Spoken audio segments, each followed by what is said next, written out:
അതായത് 40% ആൽക്കഹോൾ കണ്ടന്റുള്ള അതേ നികുതി തന്നെ എന്തിനാണ് 20% കണ്ടന്റുള്ള ആൽക്കഹോളിന് ചുമത്തുന്നത്? അങ്ങനെ ചുമത്തുന്നത് ശരിയല്ലല്ലോ എന്നുള്ള രീതിയിലാണ് അവരുടെ ഒരു പ്രസ്താവന എന്ന് പറയുന്നത്. വി.ഡി. സതീശനെ സ്മൃതി വരുത്തിക്കാട് ഉപദേശിക്കുകയാണ്.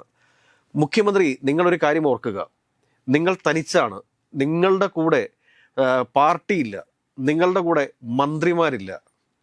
ഇതെന്തായി പറയുന്നേ? മുഖ്യമന്ത്രി തനിച്ചോടുന്നതാണ്, മുഖ്യമന്ത്രി തനിച്ചോടുന്നതാണ്, അല്ലാണ്ട് മുഖ്യമന്ത്രി ആരും തനിച്ചാക്കുന്നതല്ല.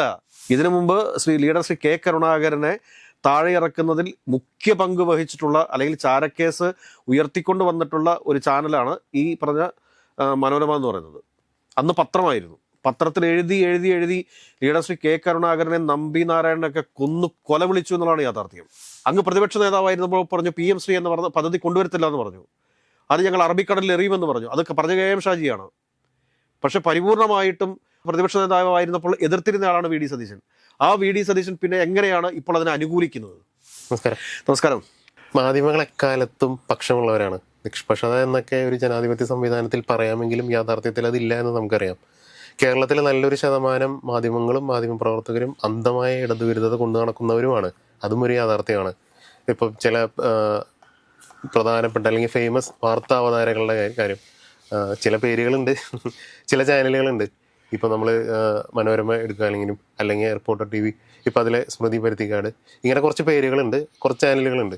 ഇവരൊക്കെ എടുത്ത് നോക്കുകയാണെങ്കിൽ വിമർശനം ആരും അതിന് അതീതരല്ല. എല്ലാ പാർട്ടികളും എല്ലാ നേതാക്കന്മാരും അതിന് കീഴ്പ്പെട്ടവർ തന്നെയാണ്. പക്ഷെ വേട്ടയാടൽ എന്ന് പറയുന്നത് വേറൊരു അർത്ഥത്തിൽ വരുന്ന കാര്യമാണ്. അപ്പോൾ ഈ മാധ്യമങ്ങളുടെയും മാധ്യമ പ്രവർത്തകരുടെയും വേട്ടയാടൽ ഇത്രത്തോളം ഇടതുപക്ഷം അർഹിക്കുന്നുണ്ടോ ശരിക്കും? അല്ല, ഇടതുപക്ഷം അർഹിക്കുന്നുണ്ടോ എന്ന് ചോദിച്ചു കഴിഞ്ഞാൽ കഴിഞ്ഞ ഭരണകാലത്തിൽ അവർ എടുത്തിട്ടുള്ള ചില നിലപാടുകൾ അത് വിമർശനത്തിന് ഏറ്റുവാങ്ങേണ്ടത് തന്നെയാണ്.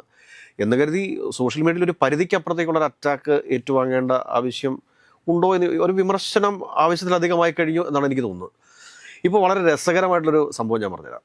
കാരണം സ്മൃതി പരുത്തിക്കാട് എന്നൊക്കെ പറഞ്ഞു കഴിഞ്ഞാൽ മലയാളികൾക്കെല്ലാം വളരെ ഇഷ്ടപ്പെട്ട ഒരു വാർത്താ അവതാരക തന്നെയായിരുന്നു. കാരണം ഇടതുപക്ഷ അനുകൂല നിലപാടുണ്ടായിരുന്ന, അല്ലെങ്കിൽ ഇടതുപക്ഷത്തുമായിട്ട് വളരെ അടുത്ത് നിന്നിരുന്ന ഒരു മാധ്യമ പ്രവർത്തകയുമാണ് സ്മൃതി പരുത്തിക്കാട് എന്ന് പറയുന്നത്. സ്മൃതി പരുത്തിക്കാടിൻ്റെ പിതാവ് എന്നൊക്കെ പറയുന്നതും ദേശാഭിമാനിയുടെ പ്രധാനപ്പെട്ട സ്ഥാനങ്ങളിലൊക്കെ ഇരുന്നിട്ടുള്ള ആളുകളാണ്.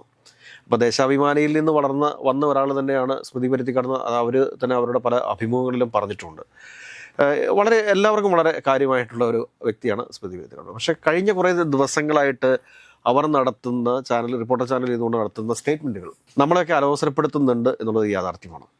പക്ഷേ അത് അവരുടെ അഭിപ്രായം പറയുന്നതായിരിക്കും, പക്ഷേ ലോജിക്കിന് നിരക്കാത്ത അഭിപ്രായങ്ങൾ പറയുന്നത്. അതായത് ഇപ്പോൾ കഴിഞ്ഞ ദിവസം ഞാൻ കണ്ട കാര്യം എന്താണെന്ന് ചോദിച്ചു കഴിഞ്ഞാൽ, ഈ മദ്യ നയവുമായി ബന്ധപ്പെട്ടിട്ട് ബക്കാടിക്ക് നികുതിയിൽ ഇളവ് അനുവദിച്ചുകൊണ്ടുള്ള മുഖ്യമന്ത്രിയുടെ ഓഫീസിൽ നിന്നുള്ള ഒരു ഉത്തരവ്, അതിൻ്റെ പകർപ്പ് കിട്ടുന്നു. അതിൻ്റെ പകർപ്പ് പുറത്തു വന്നതിന് ശേഷവും ഇവർ അതിനെ ന്യായീകരിക്കുന്നത് എങ്ങനെയാണെന്ന് ചോദിച്ചു കഴിഞ്ഞാൽ, അതായത് 40% ആൽക്കഹോൾ കണ്ടന്റുള്ള അതേ നികുതി തന്നെ എന്തിനാണ് 20% കണ്ടന്റുള്ള ആൽക്കഹോളിന് ചുമത്തുന്നത്? അങ്ങനെ ചുമത്തുന്നത് ശരിയല്ലല്ലോ എന്നുള്ള രീതിയിലാണ് അവരുടെ ഒരു പ്രസ്താവന എന്ന് പറയുന്നത്. അത് എന്ത് ലോജിക്കിൽ നിന്നുകൊണ്ടാണ് ഇത് സംസാരിക്കുന്നതെന്ന് ഞാൻ എത്ര ആലോചിച്ചിട്ടും പിടികിട്ടുന്നില്ല. അതിനുശേഷം ഞാൻ ഇപ്പം ഞാൻ തോമസിനോട് ചോദിച്ചു, തോമസ് ഇതിനകത്തൊരു ലോജിക്ക് എന്താണെന്ന് ചോദിച്ചു. മറ്റ് അശ്വതിയോട് ഞാൻ ചോദിച്ചു ഇതിൻ്റെ ലോജിക്ക് എന്താണെന്ന് ചോദിച്ചു. പക്ഷേ ഇവർക്കാർക്കും ഇതിൻ്റെ ലോജിക്ക് പിടികിട്ടുന്നില്ല. കാരണം ഒരു ഉൽപ്പന്നം, ആ ഉൽപ്പന്നത്തിൻ്റെ ഡോസേജിനെ ബേസ് ചെയ്തുകൊണ്ട് റേറ്റ് നിശ്ചയിക്കാം, വിലയിൽ കൂടുതലോ കുറവോ ഒക്കെ വരുത്താം. അതല്ലാതെ നികുതിയിൽ എന്തിനാണ് കുറവ് വരുത്തുന്നത്? നികുതിയിൽ കുറയ്ക്കുന്നത് എന്തിനുണ്ടാണ്? നികുതി ഒരു സ്റ്റാൻഡേർഡൈസ്ഡ് ഫോം ആയിരിക്കണമല്ലോ. ആ നികുതിയിൽ എന്തിന് കുറയ്ക്കുന്നു എന്നുള്ളതാണ് ഇവിടുത്തെ ഏറ്റവും പ്രധാനപ്പെട്ട ഒരു ചോദ്യം. കാരണം മദ്യത്തിൻ്റെ റേറ്റിൽ അവർ കുറച്ചോട്ടെ, ബക്കാടി കമ്പനി മദ്യത്തിൻ്റെ റേറ്റ് കുറച്ചോട്ടെ, അതിന് നികുതി കുറയ്ക്കുന്നത് എന്തിനാണ്? നികുതി കുറയ്ക്കുന്നത് എന്തിനാണ് എന്നുള്ളതാണ് നമ്മുടെ ചോദ്യം. ബക്കാടി കമ്പനി വില കുറച്ച് കഴിഞ്ഞാൽ സ്വാഭാവികമായിട്ടും അതിനനുസരിച്ചുള്ള നികുതി അടച്ചാൽ പോലെ. പക്ഷെ ഇവിടെ സംഭവിച്ചിരിക്കുന്നത് എന്താണ്? നികുതിയിലാണ് ഇളവ് കൊടുത്തിരിക്കുന്നത്. അതായത് കമ്പനിക്ക് നഷ്ടം വരുന്നില്ല, സംസ്ഥാന സർക്കാരാണ് നഷ്ടം വരുന്നത്, കമ്പനിക്ക് ഒരു നഷ്ടം വരുന്നില്ല. എന്നാൽ ആളുകൾക്ക് വില കുറച്ച് കിട്ടും. ഇതിൻ്റെ ലോജിക്ക് മുഖ്യമന്ത്രി കൂടി വിശദീകരിക്കേണ്ടതുണ്ട്. അത് കഴിഞ്ഞതിന് ശേഷം എന്താണ് എന്ന് ചോദിച്ചു കഴിഞ്ഞാൽ, ഇന്നലെ വി.ഡി. സതീശനെ സ്മൃതി വരുത്തിക്കാട് ഉപദേശിക്കുകയാണ്. മുഖ്യമന്ത്രി, നിങ്ങളൊരു കാര്യം ഓർക്കുക, നിങ്ങൾ തനിച്ചാണ്, നിങ്ങളുടെ കൂടെ പാർട്ടിയില്ല, നിങ്ങളുടെ കൂടെ മന്ത്രിമാരില്ല. ഇതെന്തായി പറയുന്നേ? മുഖ്യമന്ത്രി തനിച്ചോടുന്നതാണ്, മുഖ്യമന്ത്രി തനിച്ചോടുന്നതാണ്, അല്ലാണ്ട് മുഖ്യമന്ത്രി ആരും തനിച്ചാക്കുന്നതല്ല. എം ലിജു അറിയാതെയാണ്, എക്സൈസ് മന്ത്രി അറിയാതെയാണ് ഈ മദ്യനയത്തിൽ ഒപ്പിട്ടിരിക്കുന്നത്. വകുപ്പുകൾ വിഭജിക്കുന്നതിന് മുമ്പാണ് ഈ എഗ്രിമെന്റ് സൈൻ ചെയ്തിരിക്കുന്നത്, അല്ലെങ്കിൽ ഈ ഉത്തരവ് സൈൻ ചെയ്തിരിക്കുന്നത്. 2.5 മണിക്കൂറുകൾ കൊണ്ട് റെക്കോർഡ് വേഗത്തിലാണ് ഈ ഒരു ഓർഡർ ഇറങ്ങിയിരിക്കുന്നത്. ഒന്ന് ആലോചിച്ച് നോക്കിയേ. അപ്പോൾ എങ്ങനെയാണ് മുഖ്യമന്ത്രി ഒറ്റപ്പെടുന്നത്?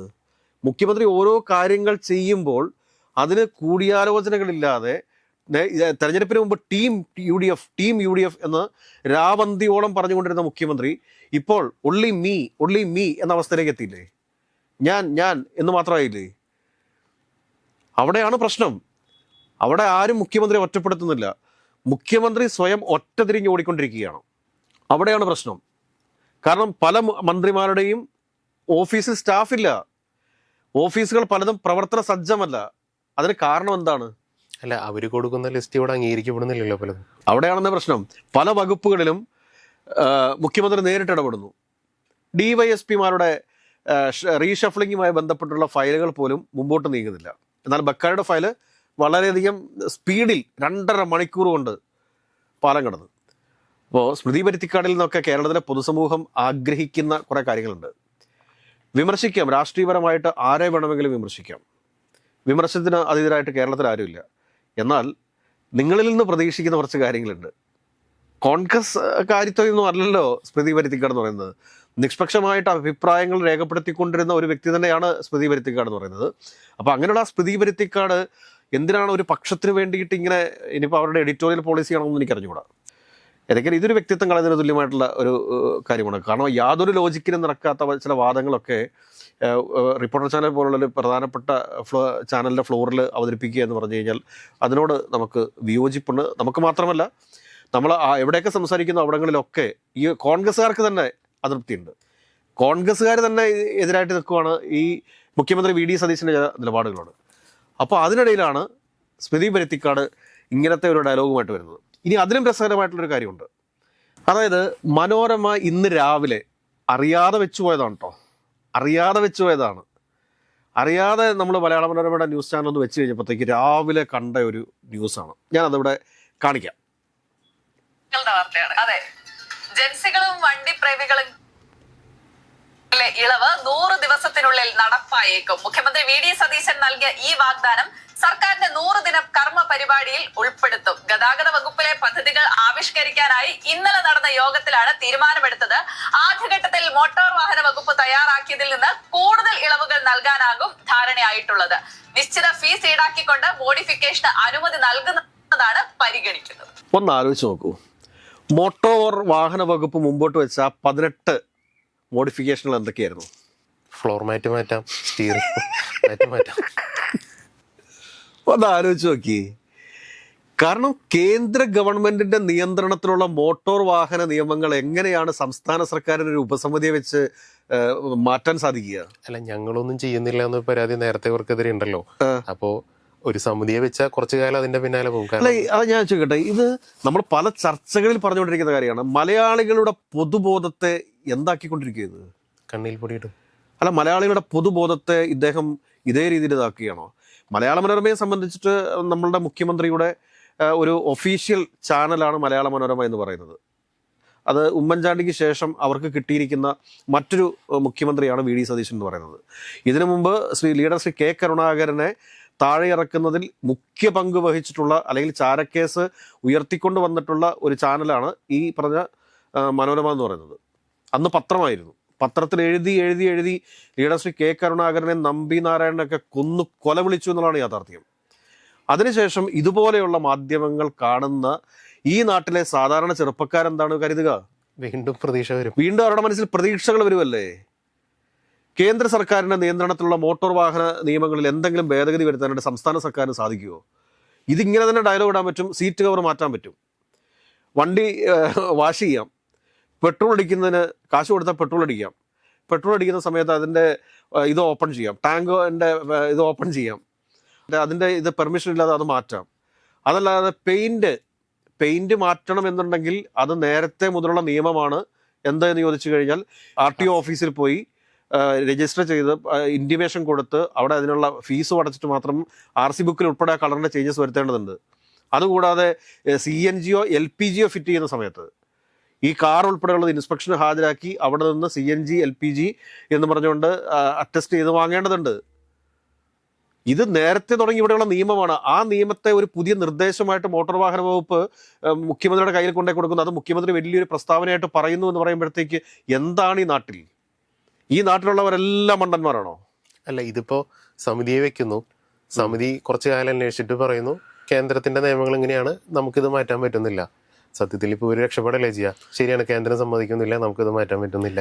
ഇത് ശരിക്കും പറഞ്ഞാൽ മലയാളികളെ മണ്ടന്മാരാക്കിക്കൊണ്ടിരിക്കുകയാണ്. ഈ പറഞ്ഞ മലയാള മനോരമ പോലുള്ള കുറേ ചാനലുകളും പിന്നെ കുറച്ച് നീലക്കുയിൽ പോലെയുള്ള കുറച്ച് ഈ സോഷ്യൽ മീഡിയ സംവിധാനങ്ങളും ഒക്കെ ഉപയോഗിച്ചുകൊണ്ട് മലയാളിയുടെ പൊതുബോധത്തിൽ മറ്റൊരു നരേറ്റീവ് ഉണ്ടാക്കാൻ വേണ്ടിയിട്ട് ശ്രമിക്കുന്നു, അല്ലെങ്കിൽ എന്തൊക്കെയാണ് എന്ന് വരുത്തി തീർക്കാൻ വേണ്ടിയിട്ട് ശ്രമിക്കുന്നത്. ഞങ്ങൾക്ക് വേണ്ട മുഖ്യമന്ത്രി ഇങ്ങനെയുള്ളൊരു മുഖ്യമന്ത്രി അല്ല വേണ്ടത്.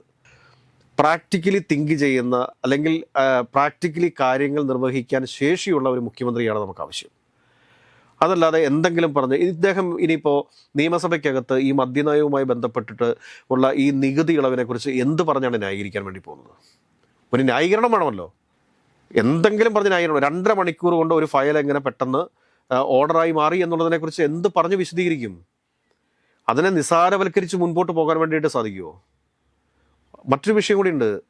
ഈ നിയമസഭയ്ക്കകത്ത് BJPയുടെ 3 അംഗങ്ങളുണ്ട്. അവരുടെ നിശബ്ദത കൂടി നമ്മൾ കാണേണ്ടതുണ്ട്.